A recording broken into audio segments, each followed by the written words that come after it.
നമസ്കാരം. അജയ്സ് പ്രസിൻ്റെ പുതിയൊരു വീഡിയോയിലേക്ക് എല്ലാവർക്കും സ്വാഗതം. Welcome to Ajay's press. Here what we do is express. പൂനെയിൽ ഭീതി സൃഷ്ടിച്ച GBS അഥവാ ഗില്ലൻ ബാരെ സിൻഡ്രോം ഇതാ ഇപ്പോൾ തെക്കേ ഇന്ത്യയിലേക്കും വന്നു കഴിഞ്ഞിരിക്കുന്നു. ആന്ധ്രാപ്രദേശിൽ ഒരു 10 വയസ്സുള്ള ആൺകുട്ടിയിലാണ് ഗില്ലൻ ബാരെ സിൻഡ്രോം കണ്ടെത്തിയത്. ദൗർഭാഗ്യകരമെന്ന് പറയട്ടെ, ശ്രീകാകുളം ജില്ലയിലെ രാഗോലു ജെംസ് ഹോസ്പിറ്റലിൽ ചികിത്സയിലിരിക്കെ ആ കുട്ടി മരണത്തിന് കീഴടങ്ങി. മരണകാരണം ബ്രെയിൻ ഡെത്ത്. മുംബൈയിൽ GBSൻ്റെ ആദ്യ ഫറ്റാലിറ്റി റിപ്പോർട്ട് ചെയ്തത് ഒരു 53 വയസ്സുള്ള ആൾ നാഡീ സംബന്ധമായ അസുഖത്തെ തുടർന്ന് മരണപ്പെട്ടപ്പോഴാണ്. മുംബൈയിലെ ഈ 53 വയസ്സുകാരൻ്റെ മരണവും പൂനെയിലുണ്ടായ GBS ഔട്ട്ബ്രേക്കുമായി എന്തെങ്കിലും ബന്ധമുണ്ടോ എന്ന അന്വേഷണത്തിലാണ് അധികൃതർ. മഹാരാഷ്ട്ര ഇപ്പോൾ GBS കേസുകളുടെ ഭയപ്പെടുത്തുന്ന രീതിയിലുള്ള വ്യാപനത്തിൽ കുറച്ചധികം ഭീതിയുടെ നിഴലിലാണ്. മഹാരാഷ്ട്രയിൽ ഇതുവരെ 8 മരണങ്ങളാണ് റിപ്പോർട്ട് ചെയ്തിരിക്കുന്നത്. അതിലേറ്റവും അവസാനത്തെ ആൾ ഖടക് വസ്ലയിലെ ഒരു 59 വയസ്സുള്ള ആളായിരുന്നു. ഇയാൾക്ക് പ്രധാനമായും മസിൽ വീക്ക്നെസ് ആയിരുന്നു അനുഭവപ്പെട്ടത്. തുടർന്ന് ഫെബ്രുവരി 11-ാം തീയതി കാർഡിയാക് അറസ്റ്റും ഉണ്ടായി. പൂനെയിലായിരുന്നു ആദ്യം GBS അഥവാ ഭയാനകമായ ഗില്ലൻ ബാരെ സിൻഡ്രോം റിപ്പോർട്ട് ചെയ്തത്. പൂനെ ആയിരുന്നു GBSൻ്റെ എപ്പി സെൻറ്റർ എന്ന് വേണമെങ്കിൽ പറയാം. 200ഓളം കേസുകളാണ് GBS ആണ് എന്ന് പറഞ്ഞ് റിപ്പോർട്ട് ചെയ്തിരിക്കുന്നത്. അതിൽ തന്നെ 52ഓളം പേര് ഇപ്പോഴും ഇൻറ്റൻസീവ് കെയർ യൂണിറ്റിലാണ്. ആന്ധ്രാപ്രദേശിലെ 10 വയസ്സുകാരൻ്റെ മരണം കൂടി ചേർത്താൽ ഇതുവരെ 9 പേരാണ് മരണപ്പെട്ടിരിക്കുന്നത്. എന്താണ് ഈ GBS അഥവാ Guillain Bare syndrome? Guillain Bare syndrome ഒരു ഓട്ടോ ഇമ്മ്യൂൺ ഡിസീസാണ്. ആദ്യം മനസ്സിലാക്കേണ്ട കാര്യം, ഇതൊരു പകർച്ചവ്യാധി അല്ല എന്നതാണ്. എന്നാൽ ചിലപ്പോൾ പകർച്ചവ്യാധി പോലെ ഇത് തോന്നിച്ചേക്കാം. ഇപ്പോൾ പൂനെയിൽ ഉണ്ടായ പോലെയും 2023-ൽ പെറുവിൽ ഉണ്ടായതുപോലെയുമുള്ള അവസ്ഥാവിശേഷങ്ങൾ ഒരു പക്ഷേ പകർച്ചവ്യാധിയാണോ എന്ന സംശയം ഉണ്ടാക്കിയേക്കാം. പെറുവിൽ GBSൻ്റെ വ്യാപനം ആ രാജ്യത്ത് ആരോഗ്യ അടിയന്തരാവസ്ഥ തന്നെ പ്രഖ്യാപിക്കാനിടയായി. എന്തുകൊണ്ടാണ് ഇങ്ങനെ ഔട്ട് ബ്രേക്സ് ഉണ്ടാകുന്നത് എന്ന് പറയുന്നതിന് മുൻപ് എന്താണ് ഗില്ലൻ ബാരെ സിൻഡ്രോം എന്ന് അറിയാം. നമ്മുടെ ശരീരത്തിൻ്റെ ഇമ്മ്യൂൺ സിസ്റ്റം അഥവാ പ്രതിരോധ വ്യവസ്ഥ, നമ്മുടെ തന്നെ ശരീരത്തിലെ നാഡീ ഞരമ്പുകളെ ആക്രമിക്കുന്ന ഒരു കണ്ടീഷനാണ് ഇത്. വീക്ക്നെസ്, ബലക്കുറവ്, നംനെസ്, മരവിപ്പ്, പാരാലിസിസ് ഇതൊക്കെയാണ് സാധാരണ ഉണ്ടാകുക. കൈകളിലും കാൽപാദങ്ങളിലും ബലക്കുറവും ടിംഗ്ലിംഗ് സെൻസേഷനുമാണ് ആദ്യം കാണപ്പെടുന്ന ലക്ഷണങ്ങൾ. ഇത് വളരെ പെട്ടെന്ന് സ്പ്രെഡ് ചെയ്യുകയും അത് പാരാലിസിസിലേക്ക് നയിക്കുകയും ചെയ്യും.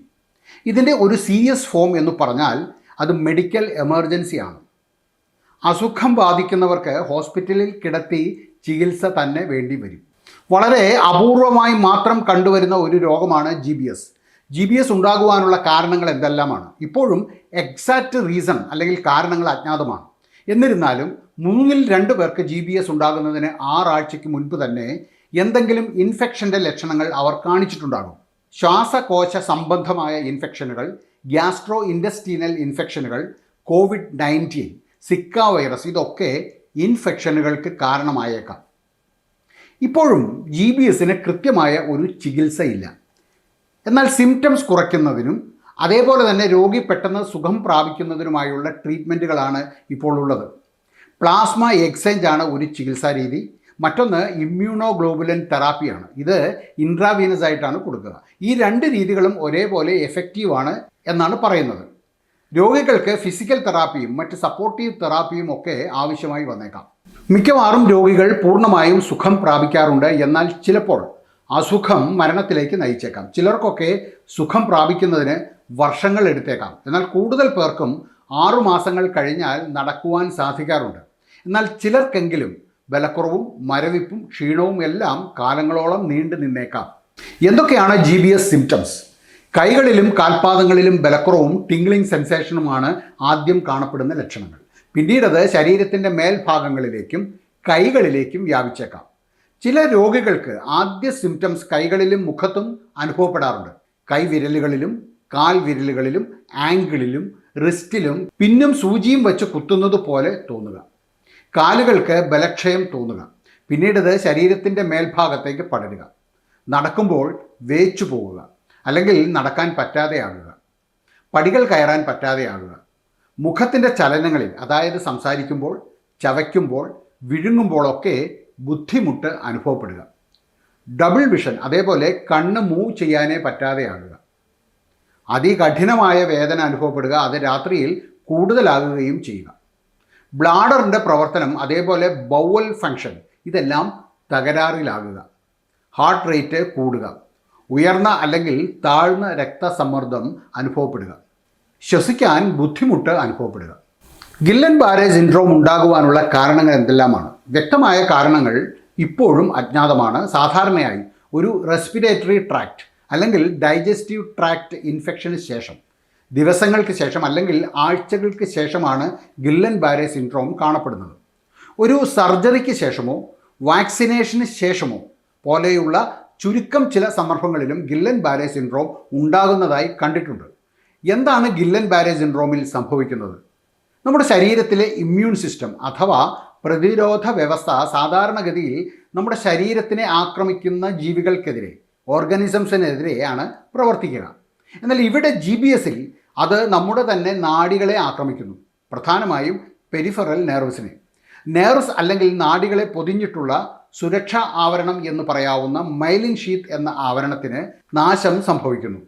ഈ ഒരു നാശം സംഭവിക്കുന്ന നെർവ്സിന് തലച്ചോറിലേക്ക് സിഗ്നൽസ് അയക്കുവാൻ കഴിയാതെ വരുന്നു. അതിനെ തുടർന്നാണ് വീക്ക്നെസ്, ക്ഷീണവും മരവിപ്പും പക്ഷാഘാതവും എല്ലാം ഉണ്ടാകുന്നത്.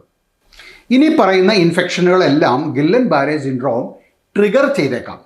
ക്യാമ്പിലോബാക്ടർ എന്നു പേരായ ഒരു ബാക്ടീരിയ ആണ് സാധാരണ ഏറ്റവും കൂടുതലായി കണ്ടുവരുന്ന ഒരു ബാക്ടീരിയ. ഇത് പാകത്തിന് വേവിക്കാത്ത കോഴിയിറച്ചിയിൽ കാണപ്പെടാറുണ്ട്. മറ്റൊന്ന് ഇൻഫ്ലുവൻസ വൈറസ് ആണ്. Cytomegalo virus, Epstein Barr virus, Zika virus, hepatitis A, B, C and D, HIV, AIDS ഉണ്ടാക്കുന്ന HIV, mycoplasma pneumonia, surgery, trauma, Hodgkin lymphoma. വളരെ റെയറായി കുട്ടികൾക്ക് ഉണ്ടാകുന്ന, കുട്ടിക്കാലത്ത് എടുക്കുന്ന വാക്സിനേഷൻസ് അല്ലെങ്കിൽ ഇൻഫ്ലുവൻസ വാക്സിനേഷൻ, COVID-19 വൈറസ്, ഇതെല്ലാം GBS ട്രിഗർ ചെയ്യും.